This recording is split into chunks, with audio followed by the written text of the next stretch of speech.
Hey everyone, this is Riddle Hooker, and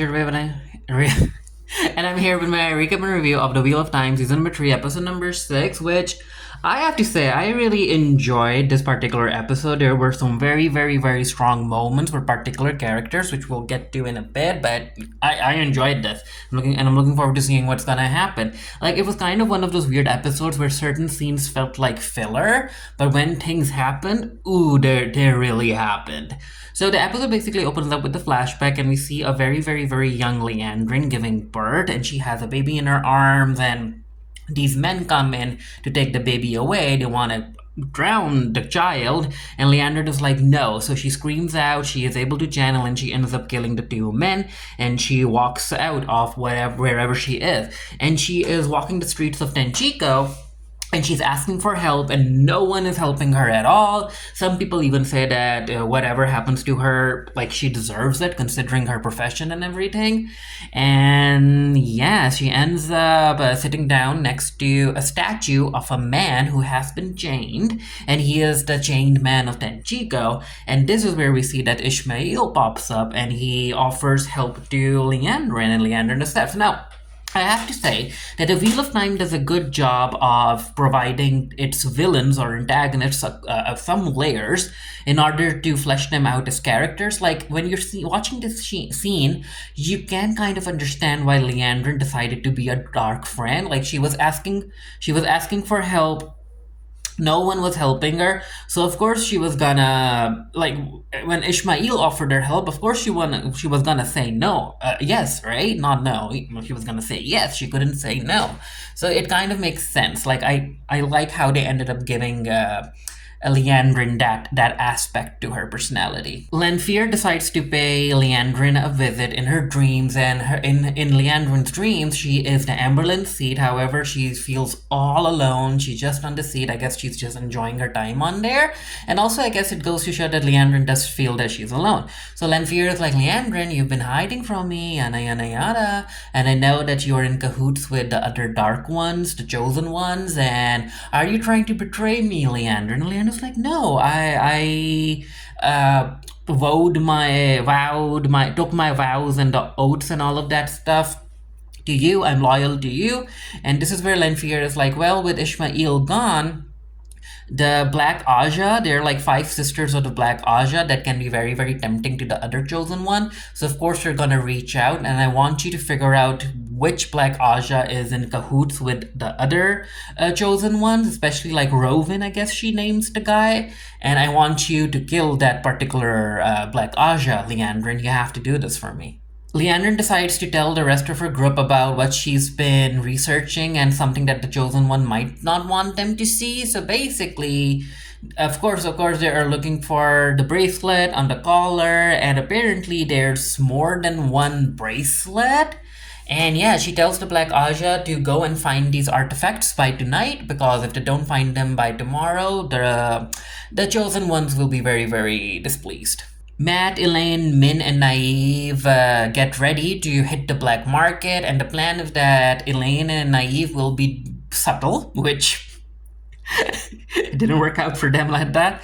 And then Matt will be starting a game and talking to people that he's gambling with, and yada yada yada. And Min is gonna use her visions and stuff to gather as much information as possible. Over at the Aiel vase, the wise one ends up telling Egwene that, why the heck did you go to Telalarodon without us? You shouldn't be there. That was a very, very risky move that you did. And Egwene is like, no, I did what I had to do, and apparently, of course, I can lie because I'm not an Aes Sedai, and that you guys need to yeah, you guys have to tell me how to defeat someone like Lanfear in my dreams. And they're like, well, you can't really defeat her over in Talaralararan, but what you can do is that when she enters your dreams, you're the master of your dreams. So that might give you a chance to fight someone as powerful as Lanfear. And Egwene is like, yep, let's do that. Now, I was looking forward to Egwene confronting Rand about his a dreamscape affair with Lanfear, and Egwene does confront Rand about it. It was a nice little scene. We'll get to it in a bit. And Lanfear decides to pay Moraine a visit, and she's like, Moraine, you've been hiding from me. And Moraine's like, no, I wasn't. But she's like, I told you to keep Egwene away from Rand. And Moraine was like, I have been trying, and if I force her, she won't do it, so I'm doing the best I can. And this is where Lanfear is like, well, I'm gonna send a little surprise tonight, so stay out of the way, Moraine. I know that's difficult for you to do. Avi ends up taking Rand to show them how the Aiel end up cultivating crops, and apparently they have this secluded area. Well, it's not really secluded, but it's an area that's protected from the sun because of an overhanging rock or something, and that's how they are able to save water and grow vegetables and fruit and all of that stuff. And this is where they end up meeting the little girl, who is the chief's granddaughter, if I remember correctly. And this is where Rand ends up picking her spear, which he thinks is a shovel, and she's like, no, Randall Taw, you dishonor me by touching my spear. And this is where Rand, like, he gets on his knees, and he's like, for dishonoring you, you have my toe. And the little girl is like, well, the next time it's time for us to cultivate my squashes, you do it. And Rand looks at Avi, and he's like, I could have used your help here. And Avi's like, well, you're doing great, Wetlander. You're learning as we go. We cut to the Two Rivers. This is where Fail, I guess that's her name, she ended up taking Perrin back to the village. She's like, Perrin needs medical attention. He's been stabbed. Where's Alana, the Aes Sedai? She needs to heal him. And it turns out that, yeah, Alana ended up being hit by arrows, a bunch of arrows in the previous episode. So she is in no condition to heal anyone. And of course, as far as Aes Sedai lore goes, Aes Sedai can heal others, but they cannot heal themselves. And then we cut to the scene of that. Remember that merchant, that shady merchant from season number 1? Yep, he's back. He's back to cause more trouble. Elaine and Matt are at the same place, and Elaine is trying to talk people up about trying to figure out where Liandrin is. And Matt is talking to this guy who is in this shirt that has leaves on it. And he's basically talking to the guy about bracelets and a collar, and yeah, he wants that bracelet, and I'm like, Matt, you are not being subtle at all. And Matt runs into another character from season number 1, Tom Merlin, and Tom's like, no, I want nothing to do with you, Matt. I don't want to talk to you. I don't want nothing to do with your red-haired friend, and yada yada yada. And Matt is like, no. I am gonna tell you about why I'm here and what happened since we last met, and I would like you to hear me out. We get the scene between Min and Nynaeve, and Min is trying to get Nynaeve to loosen up, and that, of course, includes drinking. And Nynaeve asks Min about how her visions work, and Min is like, you know what, it just happens. It's something that I've accepted in my life. The visions don't happen when I want them to happen. They happen at random times, and now when I want them to happen, nothing yet. However, as she says this, Min ends up looking at a guy, and she sees a vision, and she tells the guy to go to a woman he barely knows, and to go ask the woman to marry him, and yada yada yada. And Nynaeve was like, what was that about? And Min is like, no, the guy's gonna die. And they end up talking about the old Nanout estate, and further down in the episode we found out that that's the estate that Liandrin and her crew is at. Liandrin ended up talking to Naomi about how she weaves the one true power in order to mess with other people's minds, and she's like, yeah, I was talking to that child bride from 2 episodes ago, and she seems to be content. And Naomi was like, yeah, I find out that the people who are the most content are the people who don't know a lot of stuff. And this is where Liandrin is like, well, Naomi, is there a way for you to basically erase a very, very specific memory? And Naomi is like, well, in the Age of Legends, perhaps. But no. In the current timeline that we're in, only a Dark One or a Chosen One would be able to do something that precise. While all of that's happening in Tenjiko, we also know that Spider Lady, the Dark One of the Chosen Ones, is also there, and we get to see her just walking around, spitting at other people's food and doing her little stuff, and I'm like, ugh. So, jumping to Egwene. Egwene is training with the Wise Ones, and the Wise Ones are basically teaching her how to evict another person from her dreams, because if you think that you're powerful enough then you are. If you think that no one can hurt you in your dreams, then yeah, that's that reality. Like, you make your own reality in your dreams. So even though Egwene is able to push out the two wise ones out of her dreams, she actually ends up getting sucked into Lanfear's dream, and she is, yep, stuck on the wheel, the same wheel we saw Rand being tied to in the previous season. And this is where Lanfear is like, oh, Egwene, how did it make you feel looking at what you saw in the previous episode? And it was like, Rand doesn't know who you are. And Lanfear's like, oh, no, Egwene, he knows exactly what I am, and I know exactly what he is. And this is where Egwene, yeah, she's like, if he realizes that you put a hand on me, and this is where Lanfear is like, no, he knows, and I'm like, yeah, Egwene is a threat to Lanfear, and the way she wants to come closer to Rand. We get this scene between Rand and Moraine, and this is where Rand is like, we haven't talked to each other after Rohirrim. What's up? Do you know more? Did you see something? And Moraine is like, yeah, I saw. And Rand asks her, he's like, do I go mad? Moraine was like, yeah, sometimes. Do I kill Egwene? Yeah, sometimes. Do I kill you? Yeah, sometimes. And then Rand brings up the fact that he knows that the white orb that Moraine has in her possession, that's one of the Sangreals, one of the most powerful ones. And apparently that's the one that the female Chandler is supposed to use in order to basically destroy the one true power. And this is where Moraine is like, well, how do you do it, Rand? How are you able to wield all of that immense power? How do you do it without feeling that you're drowning? And Rand is like, it's tough, Moraine, it's tough. Just don't submit. And Moraine is like, but no.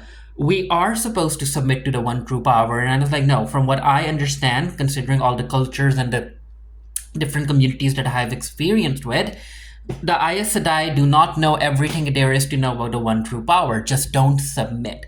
I try not to submit. Even now, the one true power is calling out to me, making me want to tap into it. It's always there. It's always present. And we get this little exciting scene where we get to see the entire area around Rand starting to shake as he starts to channel the one true power. And Moraine tells him not to. And yeah, this is like, Moraine, don't submit. Whatever you do, just don't submit. We get the scene between Perrin and Fael, where Fael basically shares her backstory with Perrin and tells him that she came from a military family. Her dad and mother were generals. She had a brother, but then she had to basically ran away from her family when she found out that her mother was a dark friend, and she knew that if she stayed, her mother would force her to take the dark oaths, and she didn't want to do that, so she ran away. And Perrin was like, what about your brother? And turns out that the brother stayed, he stayed and he tried to stop their mother, but the mother ended up killing the brother. And Fael basically blames his death on herself, and she's like, I shouldn't have told him about mom and all of that stuff. And Perrin's like, no, I realize. And this is where he ends up telling Fael about how he accidentally murdered her wife.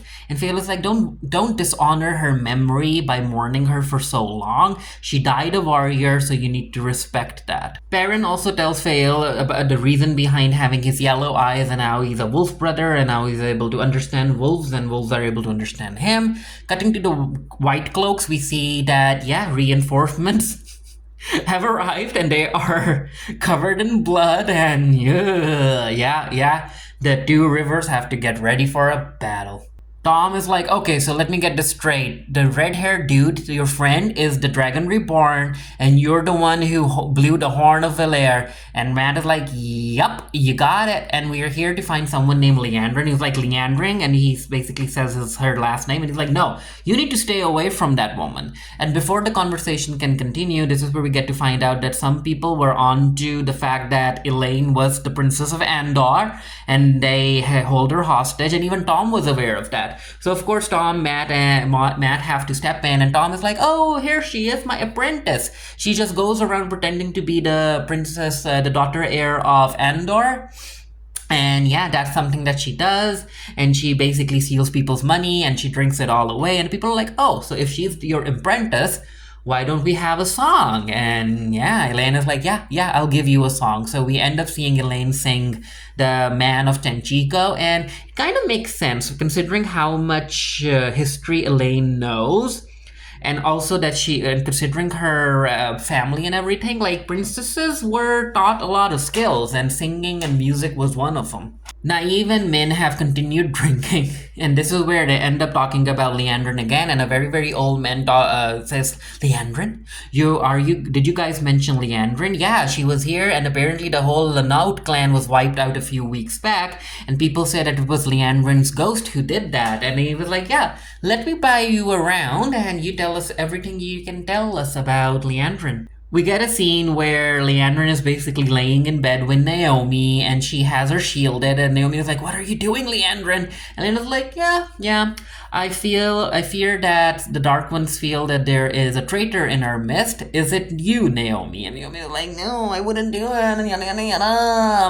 And Leandrin is like, "Yeah, it doesn't really matter." And she's like, "Okay, tell me what you aren't telling me, Naomi." And Naomi basically tells Leandrin about there being 2 bracelets and where the collar is hidden, and the collar is hidden in the palace, and I guess Leandrin will be making her way there. And Naomi is like, "But I don't specifically know where the collar is hidden, but when we get to the palace, we'll figure it out. I've got very, very powerful friends." And Leandrin's like, I know, but I don't need your powerful friends to tell me where the collar is. And apparently this is we get to find, she basically tells Naomi that she doesn't want to be a dark friend. She actually wants to be one of the chosen ones because she wants all that power to herself. And she ends up killing Naomi. And another Black Aja ends up seeing all of that. And also that Black Aja is also keeping an eye on Neanev and Min. We get a scene between Alana and Maxim where Alana is like, "Maxim, I think it's time. I need to die." And Maxim is like, "No, you're the only one I have. I won't let you die." And yada, yada, yada. You have to survive. And this is where Matt's sisters walk in. And we know that the sisters can channel. And yeah, this is where they're like, "Okay, we'll help heal you, Alana." And Alana gives them a very, very quick healing lesson. And they are able to follow it perfectly. And the sisters are able to heal Alana. Alana's like, "Yeah, Maxim, I told you that the 2 Rivers was a very, very special place." Cutting to Fael and Perrin, this is where Fael is like, "Yeah, that's why I joined the hunt for the Horn of Valere and all of that stuff." And Perrin's like, "You know what? I guess it's time. It's time to tell you the truth." And Fael is like, "What truth?" And he ends up taking out Matt's picture, and he's like, "Yep, that's my friend Matt. He's the one who blew the horn, and we saved his sisters." And Fael's like, "What? You knew that the horn had already been blown, and you kept listening to me talking about the horn and the hunt?" And this is where Perrin ends up killing Fael, and she's like, "This isn't fair, Perrin," and she kisses him back. But before they can continue, Alana and Maxim appear to heal Perrin. A very, very drunk Min and Neanev go to the bar where Elaine is still singing, and they're like, "What the heck happened?" Elaine's like, "Oh, I was just blending in." And this is where they get introduced to Tom by Matt, and they're like, "Okay, let's go. We know where Leandrin is. She's at the old Lanaut Manor. We can go there." And apparently she ended up painting the entire place red like a few days ago. And as they're leaving, the guy that Matt was talking to earlier, he's like, hey, wait. I found the bracelet that you were talking about." And they're like, "What?" And apparently the guy's dad has a shop near the docks, and he collects a lot of these knickknacks and artifacts. And this is where the guy that Matt was talking to, he recognized the bracelet, so he brings us to Matt. And Tom is like, "Wow, you guys, even though you read a lot about Tenchiko's history," and he basically like points his statement at Elaine, and he's like, "You didn't know about the chained man statue and how there are like 2 bracelets that come into the chain situation?" And yeah, the crew is very, very happy that they ended up finding the 2nd bracelet by luck, basically. In the dream world, the Spider-Woman shows up to meet the woman who was, I guess, waiting to talk to Robin. And the woman is like, "Who the heck are you?" And she's like, "Oh, I'm no one. I'm just a spider you ignore after you squish it to death." But yeah, this is where she ends up asking the woman if she was waiting for Rowan. And yeah, the woman was waiting for Rowan. And she ends up telling the woman about the 2 bracelets and the collar and how Leandrin wants to become the chosen one and yada, yada, yada. And yeah, the spider lady, Mogadane, I guess, she ends up killing the Black Aja. And then we have this amazing scene where the spider lady decides to pay Neanev and Elena a visit, and she immediately has them under her trance. And yeah, it was so, like, the entire scene was so intense, so good. Oh, and the actress who plays the Spider Lady, she is doing a brilliant job. So basically, the Spider Lady is able to make Elaine and ANF give her a whole lot of information about the bracelets and where Rand is and what Leandrin wants to do with the collar and all of that stuff. And the Spider Lady is like, you know what? You know what? Bring me the bracelet. Bring me the bracelet so I can see it.